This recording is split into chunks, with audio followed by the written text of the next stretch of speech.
Samedi 1er septembre 2018. Mesdames et messieurs, bonsoir. Bienvenue aux informations.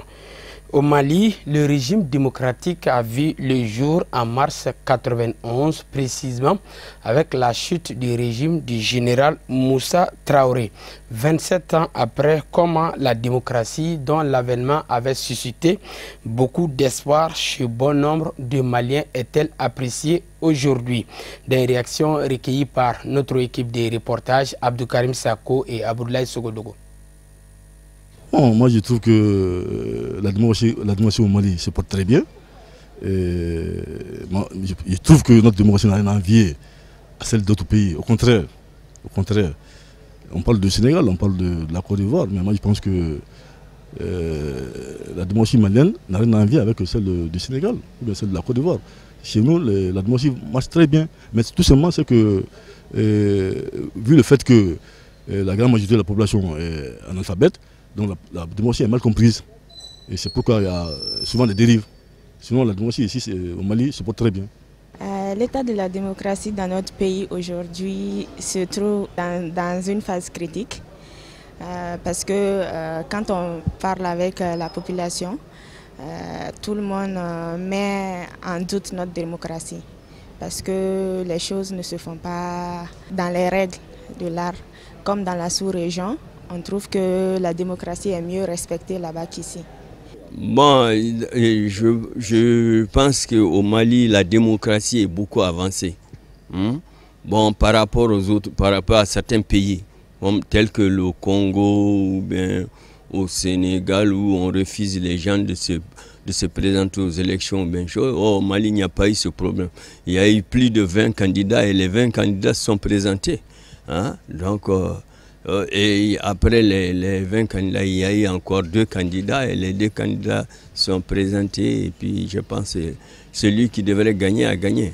Mais seulement c'est l'interprétation, la manière de... Il y a l'évolution de la population, des gens, ainsi de suite. C'est qui, sinon, au point de vue de démocratie, on est un peu avancé parce qu'il y a beaucoup de tolérance chez nous. Je trouve que ce n'est pas un bon modèle parce que tous les candidats qui se présentent ne peuvent pas remplir les règles liées aux élections présidentielles.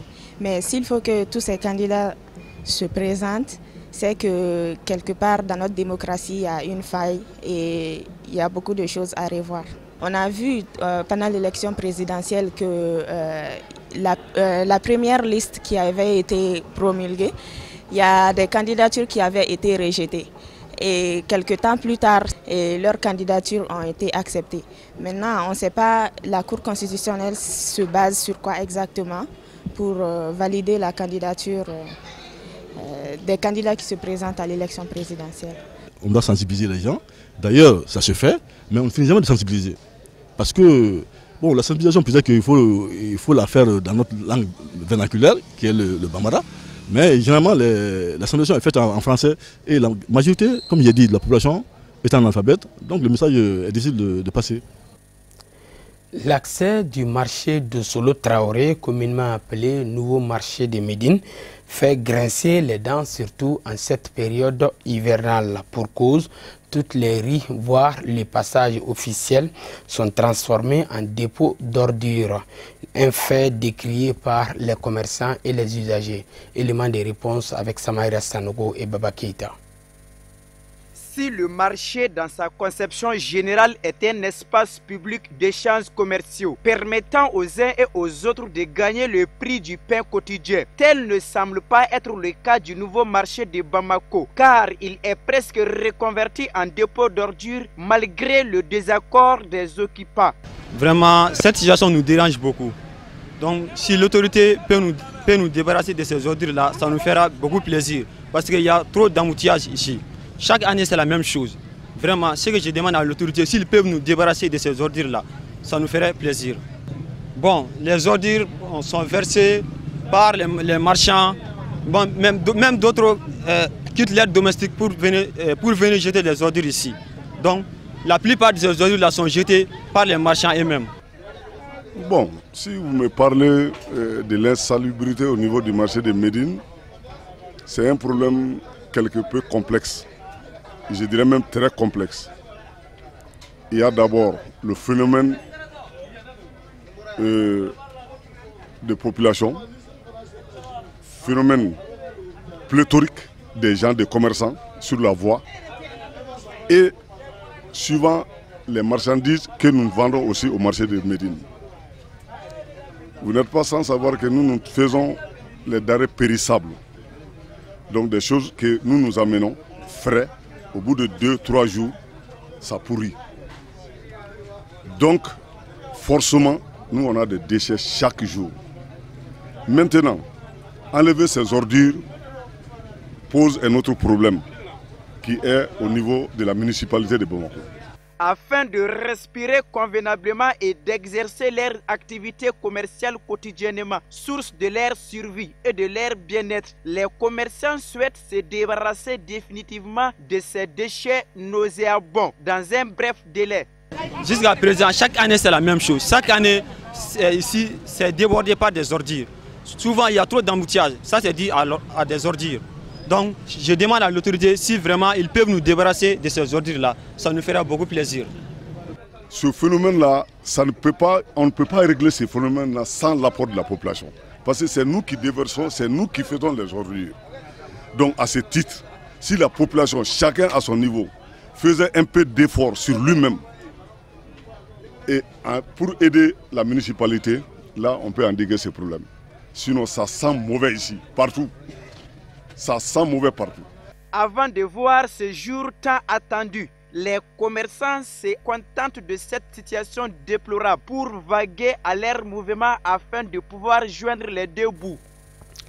Dans les soucis d'accueillir les élèves dans un environnement sain et adéquat, à quelques englobures de la rentrée scolaire 2018-2019, pour une meilleure reprise et correcte, les autorités en charge de l'école sont à pied d'œuvre pour assainir les locaux devant recevoir ces élèves, afin de relever les défis recherchés qui sont de bons résultats en fin d'année. Élément de réponse avec Samaïra Sanogo et Baba Keïta. L'ouverture officielle des classes pour l'année scolaire 2018-2019 n'est plus qu'une question de semaines. Pour la circonstance, les acteurs sont déjà à pied d'œuvre afin d'assainir les locaux. Non, les préparations sont en cours. Presque, nous sommes en train de préparer les salles de classe. Et les conseils des maîtres aussi sont en cours. Alors, pour au moins accueillir les parents d'élèves, tout juste à la veille de l'année scolaire 2018-2019. Donc, presque la 6e et la 9e année ont démarré ce matin. Alors, déjà, sur ces classes-là, les parents d'élèves, on a déjà fini avec les conseils avec les maîtres du second cycle. Et on a même rencontré aussi certains parents pour leur expliquer les nouvelles dispositions qu'on doit prendre à la veille de cette rentrée scolaire 2018-2019. Il faut d'abord qu'on avise les parents qu'ils se mettent en œuvre maintenant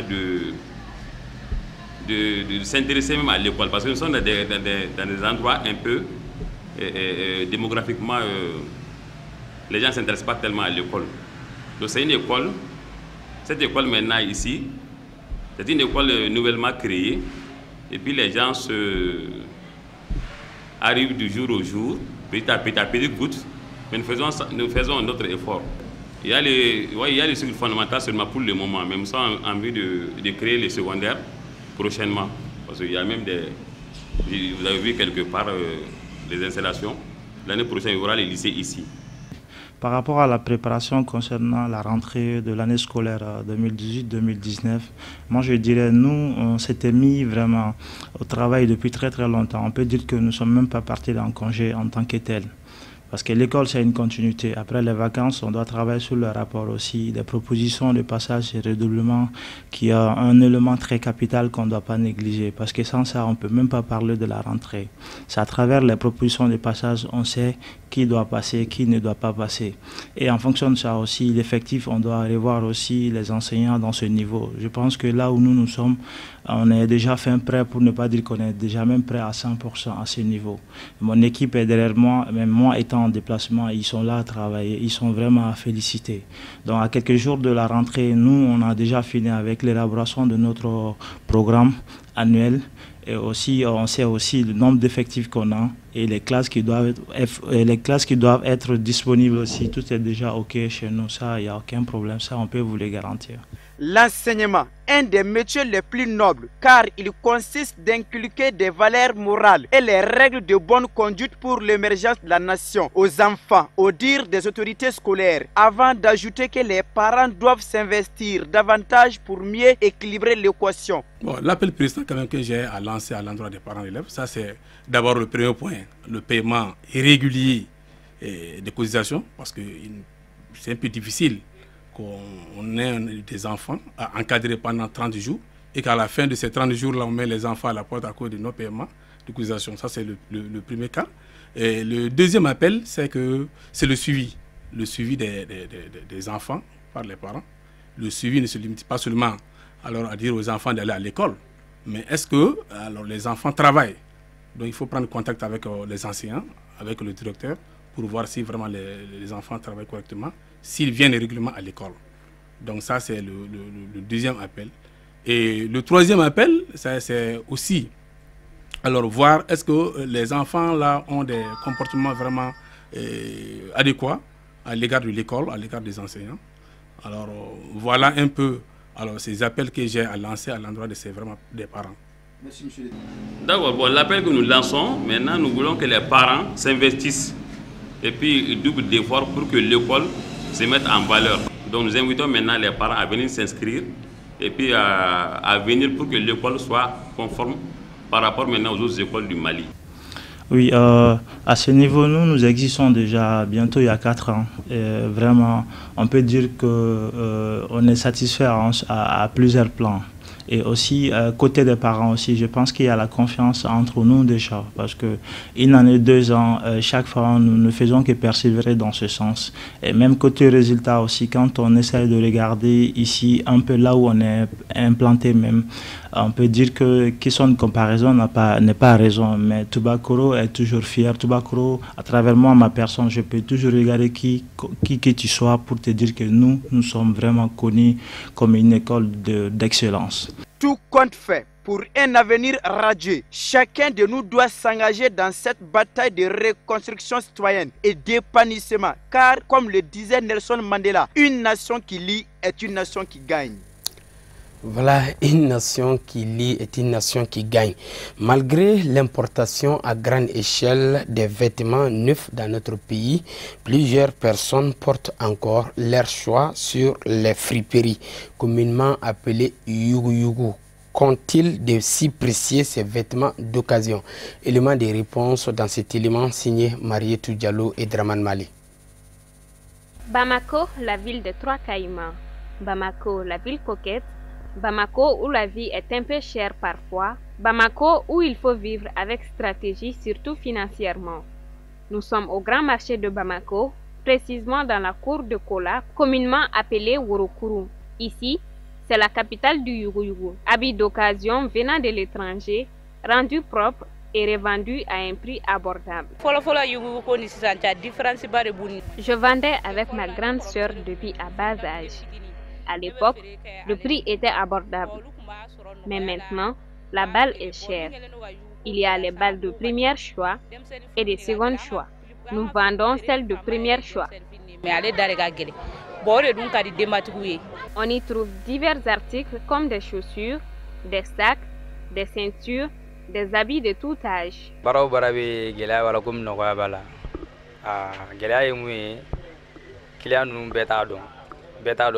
Nous rencontrons des difficultés par rapport au prix des chaussures.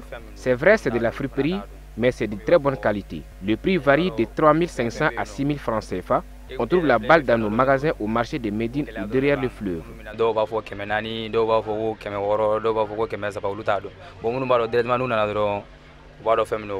Malgré les difficultés, les vendeurs y gagnent leur pain. Les jeunes filles se sapent avec de la friperie. Si tu les vois, on dirait Cendrillon. Nous, on se débrouille ici pour avoir de quoi subvenir à nos besoins. On ne vole pas. Friperie ou encore yugu-yugu, C'est s'habiller et être joli à moindre coût. Avant de refermer cette édition d'information, voyons ensemble le tour d'horizon de l'actualité africaine et internationale en bref et en images commentées par Abdoukarim Sako. Les autorités ougandaises ont autorisé vendredi 31 août des députés à se rendre à l'étranger pour un traitement médical, alors que la veille, Bobby Wine et Francis Zaké en avaient été empêchés. Non seulement acteurs politiques mais aussi musiciens, ils ont tous les deux des démêlés judiciaires dans leur pays. Bobby Wine est accusé de trahison pour son rôle présumé dans une attaque contre le président Museveni. Près de 1,4 million de Mauritaniens sont appelés aux urnes ce samedi. Ils vont devoir élire leurs députés, leurs conseillers régionaux et municipaux. Il faut dire qu'après avoir boycotté pour l'essentiel le précédent scrutin en 2013, c'est l'opposition toute entière qui y participe cette année. Et pour cause, à moins d'un an de la présidentielle prévue mi-2019, cette élection a valeur de test à bien des égards. Les Mauritaniens élisent donc ce samedi 1er septembre un nouveau parlement et des conseils municipaux et régionaux. 98 partis politiques briguent les suffrages. Ces élections sont déterminantes à la fois pour les principales forces de l'opposition, mais aussi pour les partis au pouvoir du président Mohamed Ould Abdelaziz. En République démocratique du Congo, le ministère public plaide pour que soient inscrites sur la liste définitive des candidats à la présidentielle du 23 décembre des 6 noms qui en avaient été écartés par la commission électorale indépendante, à savoir Sami Badibanga et Marie-Josée Ifoku. Les membres de la Cour constitutionnelle chargés d'étudier les recours déposés par ces 6 personnes ont entendu les arguments de leurs avocats ainsi que ceux de représentants de la commission électorale. Le ministère public a demandé de suivre la CENI et de confirmer l'invalidation des 4 autres dossiers, dont celui de l'ancien vice-président congolais Jean-Pierre Bemba. Khalifa Sall a été révoqué de ses fonctions de maire de Dakar, condamné en appel à 5 ans de prison pour escroquerie sur les deniers publics. Il vient d'être révoqué de ses fonctions par décret présidentiel. Cette décision tombe 24 heures après la confirmation par la Cour d'appel de sa condamnation en première instance à 5 ans de prison ferme et 5 millions de francs CFA d'amende. Dans l'entourage de Khalifa Sall, la décision a fait l'effet d'un coup de massue. Ses avocats estiment en revanche que ce décret présidentiel est illégal, que c'est une bavure car la condamnation du maire de Dakar n'est pas définitive. Il reste donc le pourvoi en cassation. Le camp de l'opposant dénonce une décision politique et se dit choqué que cette révocation ait pu intervenir avant même la fin de la procédure devant les tribunaux. Les émeutes déclenchées en milieu de semaine entre migrants africains et sud-africains dans les townships de Soweto à Johannesburg ont fait 4 morts, a informé la police locale vendredi. Ces incidents ont débuté mercredi lorsque la foule a commencé à piller des boutiques appartenant à des étrangers après la mort d'un homme prétendument abattu par un immigré. 4 personnes ont été tuées et 27 autres arrêtées dans le township, a rapporté un porte-parole de la police. Dès mercredi soir, le gouvernement avait appelé la population à éviter de se faire justice elle-même. Les flambées de violences anti-immigrés sont récurrentes en Afrique du Sud. Le pays accueille plusieurs millions d'étrangers, souvent accusés dans un contexte de fort chômage, de voler le travail de la population locale et de nourrir la criminalité.